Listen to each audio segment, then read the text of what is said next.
Patreon member shout out. Am I more than you bargained for? Yeah.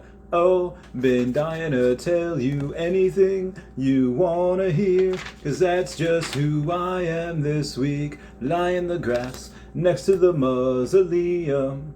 I'm just a notch in your bedpost, but you're just a line in a song. Hey guys, how's it going? It is I, the real Randy Chavez. I'm coming at you today with a Veve and OMI update video. Guys, if you're new, welcome. If you're not, welcome back. I love y'all. Everyone say hello to Dashi. Hello, Dashi. So, I'm going to start a new segment. I might even rename the channel just to Veve Daily Podcast or something like that. There is so much news that comes out every single day. I might just have a show that is just going to be specifically dedicated to that, and then I'll just do a Q&A on top of that, on like another stream.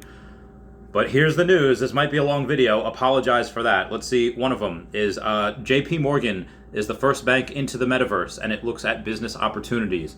What does that mean? And what does that have to do with Veve and OMI? Well, if you have a bank, a major one like JP Morgan, it's not like Apple, that Apple Inc. bank. It's not like, these, SunTrust or whatever, these low banks that have like no market caps. These are extraordinarily huge major banks. JP Morgan Chase that is going into it. And they're not just going like a little into it, like a little hard. If you go and you take a look at the, at Etherscan, the photo that they have 1 billion tokens on Etherscan. I'll show you. And it is called JP Morgan Metaverse. So take a look at that. Like I said, 1 billion tokens. That is not something that they are going to do lightly. Now, what's it going to start at? $1? Maybe? I don't know. It depends what they're going to have. When they're talking about the metaverse, because it's not just saying that, hey, yeah, we're going to go into the metaverse and hope to make, $1 billion. They say that is a multi-trillion-dollar industry. What have I been saying for 2 years now, ever since I started covering Earth 2? Multi-trillion-dollar industry. So that is one piece of news that, again, when big banks get in and you have these type of ETF or mutual funds that are going to all crypto, in a few years with the top 10 crypto, what is that going to look like? Oh, obviously Bitcoin, Ethereum, probably Cardano, Binance, Solana, maybe CRO, and well, you have, what else do you have? You have OMI. OMI is going to be in the top 10. Not financial advice. This is just the way I see things. But speaking of other people getting into crypto and NFTs, and again, what's that going to do? Big money is going to go into OMI. How much did Tesla rise when they were finally introduced into the S&P 500? It rose like 10% in a day. Like it went from actually it rose a little more than that. It rose like 18% in a day as soon as that happened. Why? Because the S&P 500 had to buy into it. It had to be weighted a certain amount. And it was a lot. You think that's not going to happen with crypto? Or NFTs in general? And I say this by NYSE, the New York Stock Exchange, it files trademark application for its own NFT marketplace. So not only does Coinbase have its own marketplace, not only does Immutable X have its own marketplace, but Veve itself is this nice open, a closed system, which is obviously going to be partnering with a lot of things. I would be flabbergasted if Veve was not partnering with Coinbase in some capacity, whether it's for the OMI token or the NFT spot. Like, there's no way that the company that has the licenses to Disney, Marvel, and like all the major ones, that Coinbase is not going to want to partner with them. Like, they don't need to move. They could stay stationary. They are, the prince in Cinderella, and all the other girls are all the other exchanges wanting to come in and say, oh, yes, why? Because they want his hand, because they want to be the princess. Because all of these other companies, those are the wannabe girls that want to fit the shoe that Akomi is. So, I digress. That is another piece of news, which is, again, the New York Stock Exchange, they filed an application with the U.S. Patent and Trademark Office, the USPTO, to provide an online marketplace for various digital goods, including NFTs, cryptocurrencies, and digital media artwork. That is the gas station that is calling. My car is there. So, like I said, in April, the New York Stock Exchange of last year minted its first set of NFTs with homages to 6 hot tech stocks that debuted on the world's largest bourse, including Spotify, Roblox, and Coupang at the time. Exchange said it wasn't selling the NFTs, only minting them. Well, now, like I said, they have a place to do that. Speaking of other things, let's go with let's go with a little bit of a negative sandwich here. We'll have 2 good things. We'll have 1 negative thing, which has nothing to do with Veve, really. It's just about the misinformation that is out there with NFTs. And what do I mean by this? I mean the fact that a little bit of knowledge is very dangerous, and I've said this many times before, where some people get a whiff of something. They find one little factoid, one little piece of information, and they use that as a generalization, meaning that some people say, oh, hey, they hear somewhere that NFTs are bad for the environment, and fair point, a lot of them are. But if anyone were to take a look at Immutable X and anyone take a look at Vivi, they can tell that not only are they 99.99999% carbon neutral, but they buy carbon credits to offset the fact that that 0.0001% is not carbon neutral. They buy carbon credits to make up for that. And like I said, a lot of NFTs that are, that are not good for the environment, then don't buy those NFTs. Like, again, you don't have to buy those NFTs. Like, how many people here like take aircraft to go visit loved ones? Like, okay, well, that is like one of the worst things that you could do, because it's aircraft is so bad for the environment. Most things that are made are really not good for the environment. Like, do you drive a car? Not good for the environment. Probably better to ride a bicycle. But yeah, I'm going to say that type of misinformation, and again, this goes into Chaosium, the ones that have the Three Cthulhus and the Book of the Dead, the Necronomicon book. They said that because of pressure that they were receiving from their fans on Twitter and I guess email, whatever, that they are no longer going to be part of any NFT project. Now, obviously, I don't think they had any other things out there, but because they specifically named Vivi, saying that, hey, Vivi is great and they are carbon neutral, and if they're not, they have those carbon credits. They said, but they're just cowering. And again, they've said very good things about Vivi, so I don't want to be too harsh on them. But why would you cower to the... Even if they had 10,000 people, 10,000 emails, they had a petition of 10,000 signatures, it's like, hey, we don't want you to do this. Okay, well, that is a fraction of the 2 million people that are on Vivi. If you say, oh, hey, make an NFT of whatever the heck you want, that will more than make up for the 10,000 people that maybe aren't following you on Twitter. A lot of these people that are virtue signaling, that make you want to think that they care about the environment, but I guarantee you they do all those other things that I just said. So anyway, I saw a lot of fun with that, and like, does that really matter? No, that doesn't matter at all. Like, again, when you have companies like Disney, Marvel, Cartoon Network, Star Wars and all this, Fox, Century 21 Fox, Chaosium leaving, and by the way, when they say leaving, means that those NFTs that are already minted, they stay on the platform. They're not going anywhere. But again, that's just how a little bit of knowledge on some NFTs out there can be dangerous, because a company like Chaosium, they folded. They're giving into the angry mob, which again I assume is not that many, and they could more than make up for the fact that some thousands of people maybe are not following them anymore or not buying their products. And I guarantee you they would have made that up in VV in 1-2 NFT drops. But I digress. Moving on. So we made it into Vanity Fair. Now, the title is called $1 Billion Boom NFT Rainmakers. We also did make it into we were featured in a cover, not on the cover.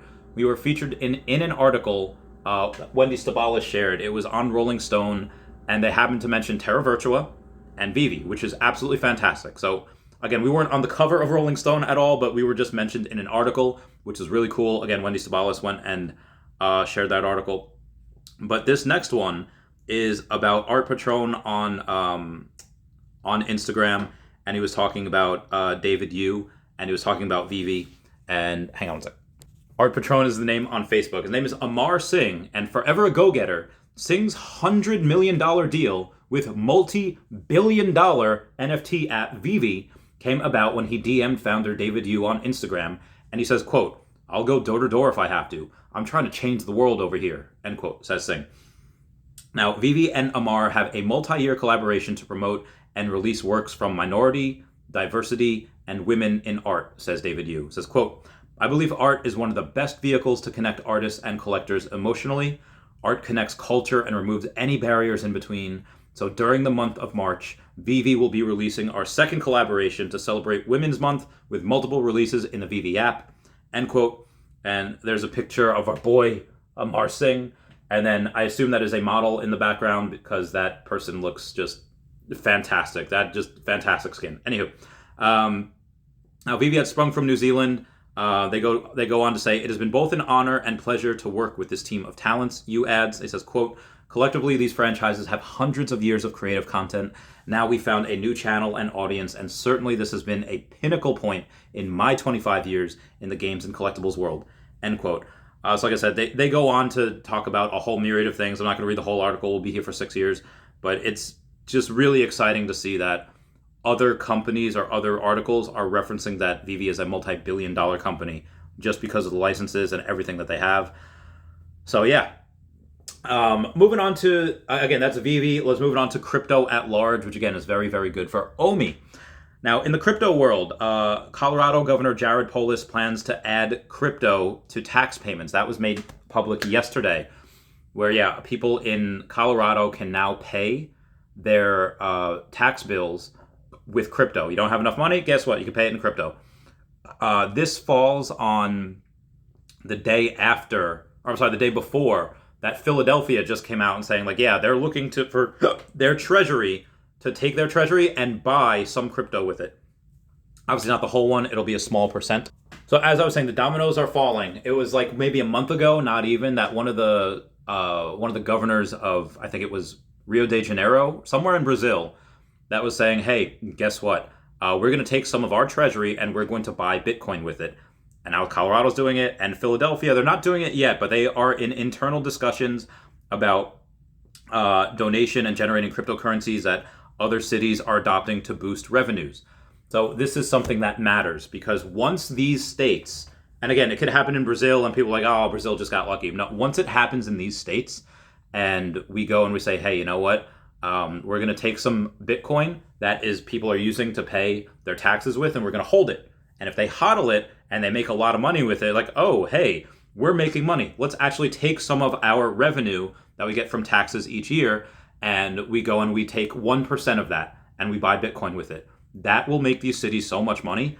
And if the inner cities do that, you are going to see, this will help so many things. Why? Because inner cities, what do they need? If they have a community center, if they have something that, keeps kids off the streets, if they keep them from stop doing, bad things, and they can be at a youth center or a community center for, up until they're 18 and they graduate high school and they don't get into any of the bad stuff. That can, crypto can literally change the world like that if cities do that. And if other cities do that, not even for the good stuff that I just mentioned, if they just say, oh, hey, for re-election, I'm going to buy a lot of crypto and say that, oh, guess what? I have a surplus. How many politicians have a surplus for their community? I think Rand Paul from Kentucky is the only senator, the only politician says, guess what? I spent my people's tax revenue responsibly, and he has a surplus and sends that surplus back to the federal government. So I think that is something that is absolutely fantastic. I think, again, that just helps crypto at large, and that just helps, which will essentially help OMI. The more that crypto is mass adopted, the more that people are going to look at not just Bitcoin, not just Ethereum, but the top 10 crypto, which I believe OMI will be in the next couple of years. And I believe that the one last thing is that Warren Buffett just invested $1 billion. This is from Fortune.com. This is not a correct title, but the title does say Warren Buffett just invested $1 billion into crypto. Really, what he did is his company Berkshire Hathaway has bought $1 billion worth of stock in a digital bank that focuses on crypto, and he had to take Visa and MasterCard stock to sell in order to fund that investment. So I think that is incredibly bullish that the Oracle of Omaha wants to go and say, hey, you know what? We're going into crypto. And again, this is a way of him doing it without him actually doing it. So a lot of people are changing their tunes. Why? Because in the past, people were not doing that. Warren Buffett was staunchly against it, saying it has no real value. Even when we have the CEO, Jamie Dimon, in September of 2017 from JP Morgan said, quote, I will fire any employee trading Bitcoin for being stupid, end quote. How the turntables, says Michael Scott. Oh, how the mighty have fallen. I think finally, we have some people that are finally listening to the rest of us that have been in this for a while, talking about blockchain and what crypto and specifically Bitcoin can do. And what that means for crypto at large. That is very, very, very bullish for OMI. So anyway, that is some OMI news. Like I said, I might do this every day. I might not. But in the meantime, everyone follow at HeyDavidOnna, at King Mavs Forever, Standoff Chart, and King Mavs on the VV app. Kobe Collects and OMI Player One on the YouTube. You got Kyle Willson, Wendy Stibalis, Puddin' Cheeks, VV Las Vegas, Taps Trades, Mars Davis, Legacy Bermuda, Sody Pop Media, Charles Merkel, VV Darkling, Cavell Anderson, and VV Vibes, all on the YouTube. Powers of X #1 over here. Kobe Collects down here.